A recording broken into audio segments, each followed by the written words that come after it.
Day 2 in Baguio City at isi-share ko nga sa inyo ang mga magagandang lugar na maaari niyong puntahan kapag nasa Baguio. Hey, it's me, Bads Veron. It's another day, another ka-vlog-vlogan. Gabi pa nga lang napagplanuhan na namin gigising kami ng mga 4 AM para makaalis ng 6 AM. Pero kung titignan nyo yung sikat ng araw, mga alas 8 na nga ito. Linuloko nga namin ng bawat isa dito dahil matutulog lang pala sa Baguio. And finally, nagkaroon din kami ng TikTok kahit unexpected nga. Dahil sa totoo lang, ang dami naming TikTok na gustong gawin ngunit hindi natutuloy. Maaga na nga kaming umalis sa transient para marami pa kaming mapuntahan. At ito na nga mga kabads, naisipan na naming maglakad-lakad para makahanap pa nga ng taxi. Mahigit mga 30 minutes rin yung nasayang namin sa paghihintay nga ng taxi. Grabe, sa totoo lang, dito lang talaga kami medyo nahirapan pagdating sa mga sasakyan. Kahit sa mga jeep ay punuan din. Sa ilang minuto nga ng aming paglalakad, nagpipray na talaga ako dito. Ang sabi ko kay Lord, gusto ko rin naman pong ma-enjoy itong Baguio. At ayun na nga, may isa kaming nakilalang jeepney driver na napakabait. Kung tutuusin ay mas napamura kami dito dahil per hour lang ang bayad at mapupuntahan na namin yung mga gusto namin puntahan. And our first destination is the Mirador Heritage. At ito nga yung mapa na maaari naming puntahan dito. By the way mga kabads, may entrance fee nga ito na 100 pesos. At kung balak nyo nga pumunta dito, mas maganda na magsuot kayo ng rubber shoes. At huwag po kayong gagaya sa akin tulad ko na nagsuot ng tsinelas. Mas maganda nga na magsuot ng rubber shoes dito kapag pupunta ka dahil puro paakyat. At itong parte nga ay tinatawag na Mirador Arashiyama Bamboo Grove. Hindi ko nga akalain na napakalaki pala nitong mirador at nakukuha pa nga naming maligaw. Pero huwag kayong mag-alala dahil may mga signages naman dito na susundin. Grabe, literal na puro paakyat talaga dito. At ang lakas ng loob na umakyat sa bundok na ganito ang suot. Pero in fairness, matibay ang sandals. Grabe, totoo nga ang sinasabi nila dahil bawat parte ng lugar ay sobrang Instagrammable. Tapos, ito na, expectation versus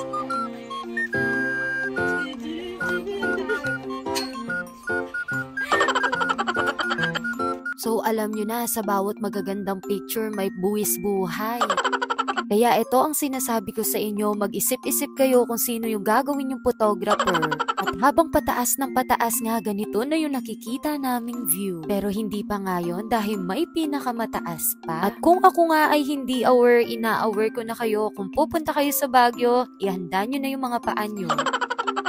Joke lang po, baka sabihin ninyo, nagre-reklamo na ako sa vlog na ito. Pero sa totoo lang mga kabad, sobrang nag-e-enjoy nga ako sa paglalakad namin. Bukod sa na-e-enjoy mo yung iba't ibang nakikita mo, naalala ko tuloy nung bata ako kapag papasok sa school. Mahigit 3 o 5 kilometro nga ang linalakad namin nung nakatira ako sa Mountain Province. And grabe, sobrang worth it ang paglalakad. Tignan nyo mga kabads. At hindi ko talaga makakalimutan itong experience na to. Pagkaano nga ay tumaas pa kami ni Badsney at hindi nga namin nakalain na maraming tao pala dito sa taas. At andito nga tayo sa tinatawag nilang Japanese Gate. Kung gusto nyong pumunta dito na kaunti lang ang tao, siguro masasabi ko na mas magandang pumunta kapag weekdays. Grabe, sobrang ganda talaga ng view dito sa itaas. At dahil nga sa sobrang ganda, naisipan na namin ditong magkalat.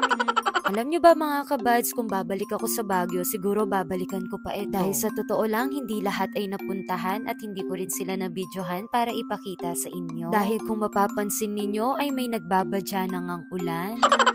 At ayun nga, umulan na ng tuluyan. Sinubukan nga din namin pumunta dito sa Tamawan ngunit hindi natuloy. Dahil nga sa lakas ng ulan ay baka madulas din kami. Kaya naisipan naman namin pumunta sa susunod namin destination. At habang nasa biyahe nga kami ay kumakain kami netong mangga. By the way, ang sarap nga nito. At dito naman sa Igorote Stone Kingdom kami tumuloy. May entrance fee nga rin dito na 100 pesos. Hindi na nga sumama yung mga iba naming kasama dahil nakapunta na nga raw sila dito. Sa totoo lang, marami pa talaga kaming gustong puntahan ngunit hindi sapat ang oras. At buti na lang may nagpaparent ng ganito dito sa Igorot Stone Kingdom. Dahil sa totoo lang, isa rin nga ito sa mga gusto kong masubukan pag pumunta sa Baguio City. Dahil nung nasa Mountain Province ako, gustong gusto ko na nga itong itry kaso nahihiya akong magsabi sa kanila. And here, finally, nasuot ko na rin. Buti na lang talaga may mga kaibigan rin ako na pinagbibigyan at sumasabay sa mga gusto ko. At ito na nga mga kabads, pag-usapan naman natin itong lugar na ito. Nagkataon nga na maraming tao sa araw na ito dahil linggo. Pero kung titignan mo yung lugar, parang wala ka sa Pilipinas. Kapag namasyal ka nga sa Baguio, sulit na pumunta ka dito sa Igorot Stone Kingdom dahil may mga malalapit na lugar din na pwedeng puntahan. Grabe, sobrang ganda nga netong lugar na ito at perfect nga para sa mga may hilig magpicture. Mas maganda pa nga ang view kapag pumunta ka sa taas. Ngunit hindi na nga namin natuloy ang pumunta sa taas dahil umuulan na nga.